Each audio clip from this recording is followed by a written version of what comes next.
अब दोनों प्राणी जा रहे थे, तीनों प्राणी। जो जंगल की सीमा आई तो गोस्वामी जी कहते हैं, चले जात मुनि दीन देखाई, चले जात मुनि दीन देखाई, सुनि ताड़का क्रोध करि धाई, सुनि ताड़का क्रोध करि धाई।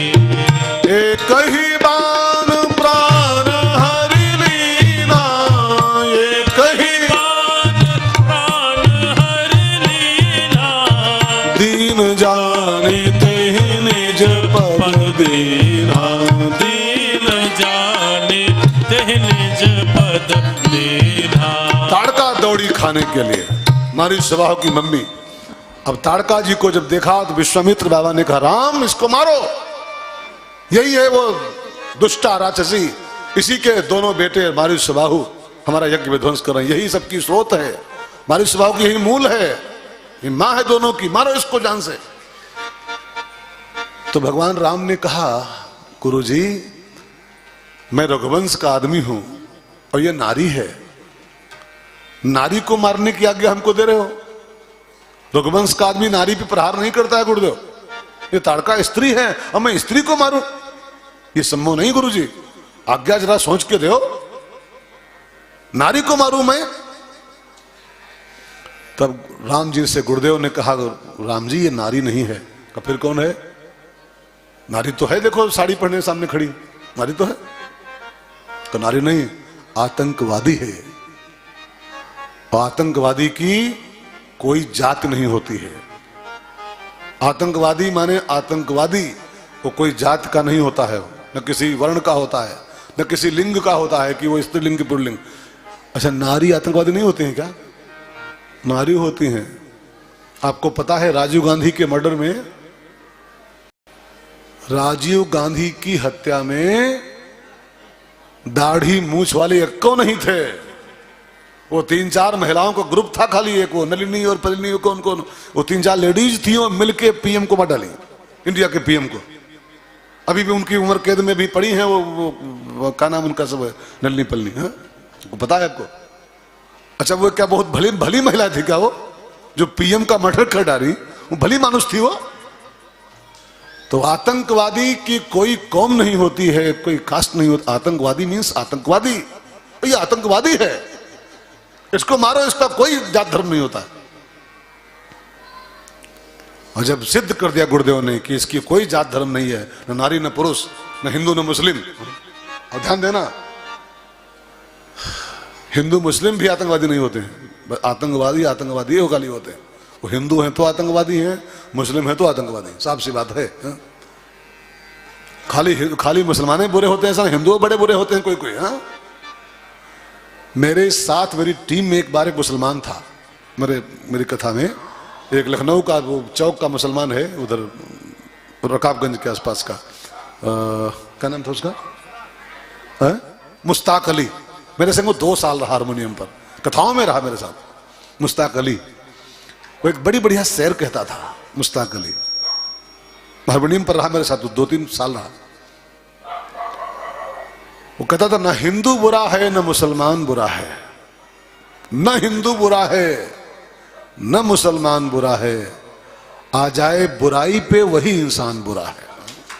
जो बुराई में लगा है बस वो हिंदू है तो बुरा है, मुस्लिम है तो बुरा है। जैसे दारू जो पिए वो दरुहा है, हिंदू पिए हिंदू दरुहा, मुस्लिम मुस्लिम दरुहा, सिख पे सिख दरुहा। अब दरुहा कोई कौम होती है?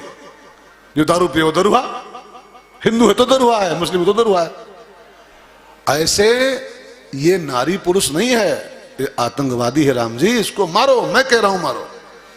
जो गुरुदेव ने कहा मारो, आतंकवादी है केवल, कुछ नहीं है।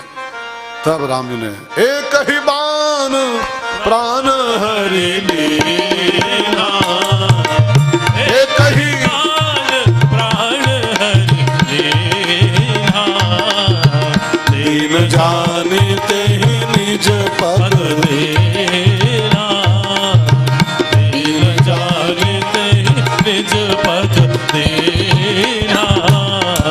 भगवान राम ने एक ही बाण से ताड़का जी का उद्धार कर दिया।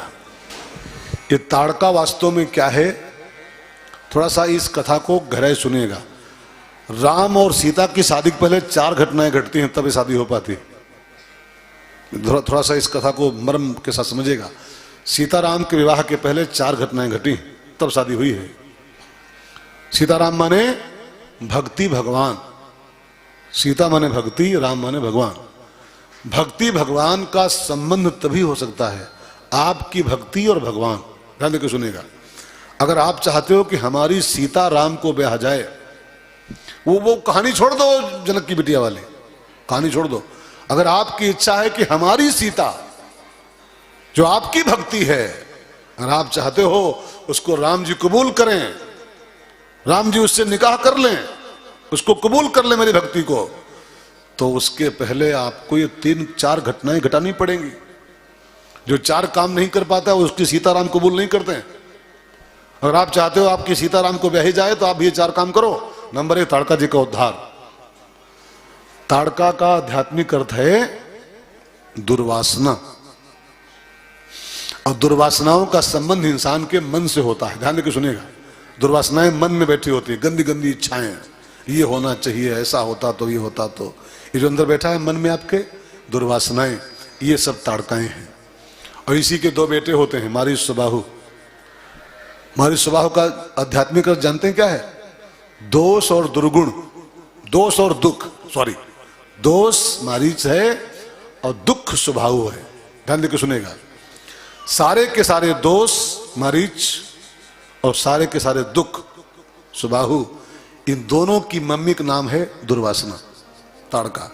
जब तक आपके अंदर ये गंदी इच्छाएं बैठी रहेंगी, गंदी इच्छाएं, दुर्वासनाएं, वासना भी 2 प्रकार की होती है, सुवासना और दुर्वासना। तो जब तक गंदी इच्छाएं अंदर हैं, ये ताड़काएं, तब तक आपका जीवन मारीच सुबाहु से भरा रहेगा, माने दोषों से और दुखों से भरा रहेगा। आपका यज्ञ विध्वंस होता रहेगा, आपको बड़ी ग्लानि होगी अंदर से। अब ये कैसे मरे दुर्वासना? मूल कटे पहले तो मारीच सुबाहु मरते हैं। कैसे मरे? जो मन में बैठी है दुर्वासना, कैसे मरे ये? तो संतों ने कहा इसको मारने का एक ही बाण खाली बस है, एक ही बाण प्राण हर लेना, और उस बाण का नाम है विवेक।